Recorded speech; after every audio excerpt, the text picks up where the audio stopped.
new SEC.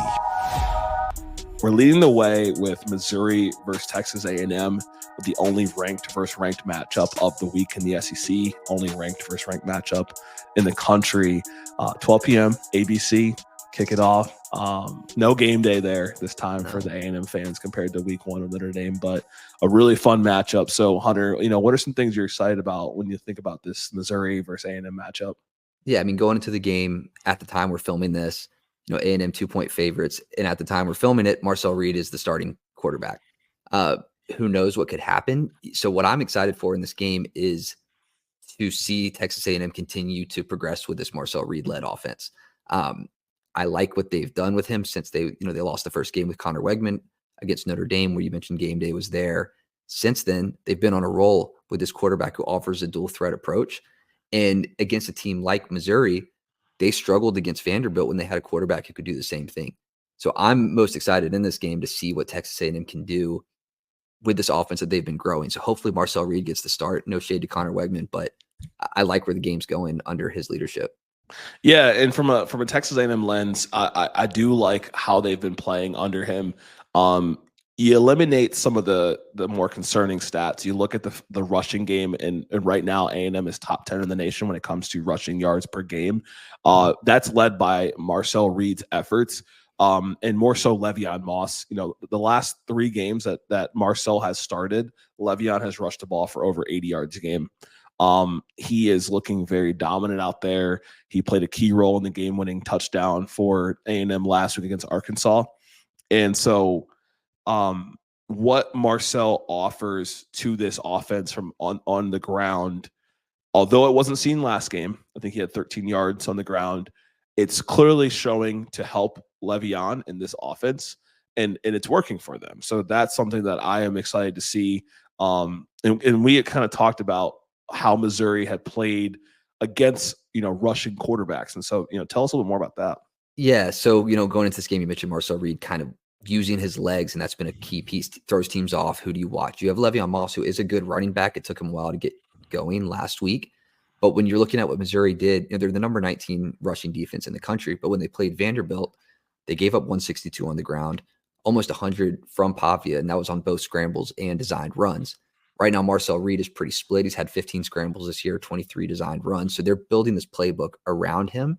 If it worked for Pavia, who has maybe less of a stellar cast around him that they're keeping their eyes on as well from the running back position.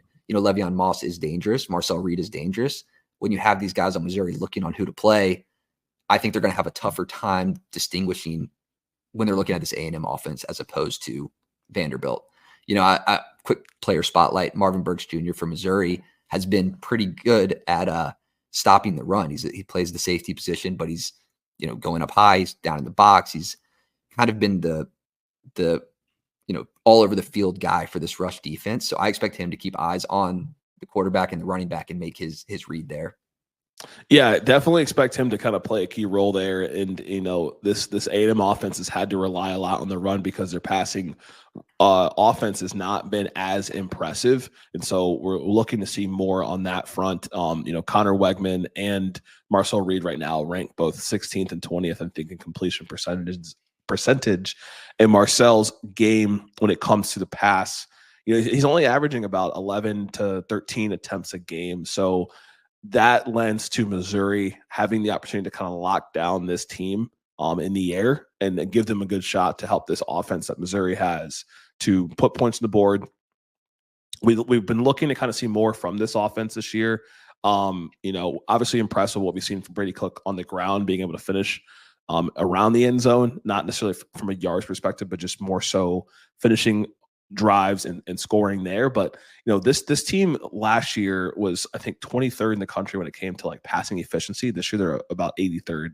And so this is coming from PFF, but more so just haven't really seen as much from an improvement when it comes to building upon what they did last year in the air.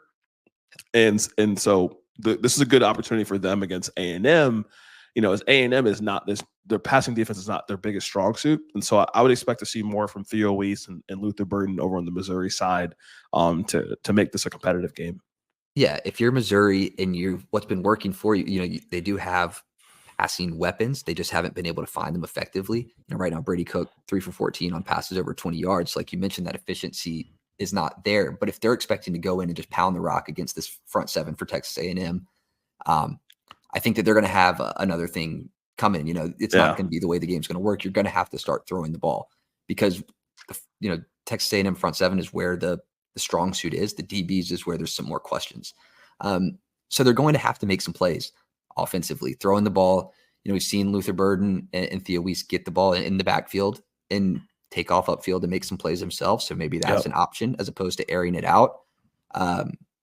Your explosive plays are coming from your running backs, and I don't see that here. So for Missouri to win this game on the road, there's going to have to be some explosiveness in the pass game.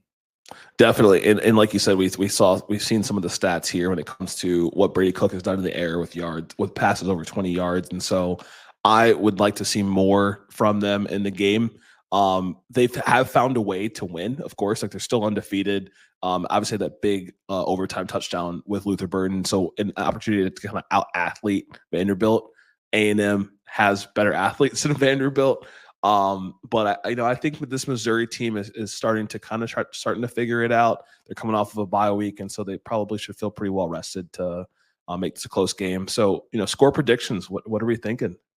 Yeah, I mean, I'm thinking it's going to be a low-scoring game. Right now, Missouri 4th in the country at time of possession. So they're playing slow, like you mentioned, no explosive plays. I think Missouri drops this one. We had the close game with Vanderbilt. I like Texas A&M winning 23-17, getting to the quarterback a little bit. Shamar Stewart and Nick Scorton doing what they did against Arkansas last week and making him run for his life a little bit back there. Okay. So I like the prediction. I think I got a little bit higher of a score. I think that this rushing game for Missouri, who a team that has these longer drives, I think it has the opportunity to really blow this thing up. Right now, A&M is ranked 4th in the conference, or 4th to last in the conference when it comes to yards giving up on the ground. We saw some improvement against Jaquindon Jackson last week in Arkansas, so like they can build on that. But going on the full trends, I think that the two-headed monster of Marcus Carroll and Nate Noel, alongside his offense, is going to propel Missouri to have a pretty impressive performance. I still think it's close. I'm going to say 30-21 Missouri. Will find a way to win this game, but maybe we'll see a better kicking performance and get a field goal here in this game, which helps Missouri take the win here, 30-21.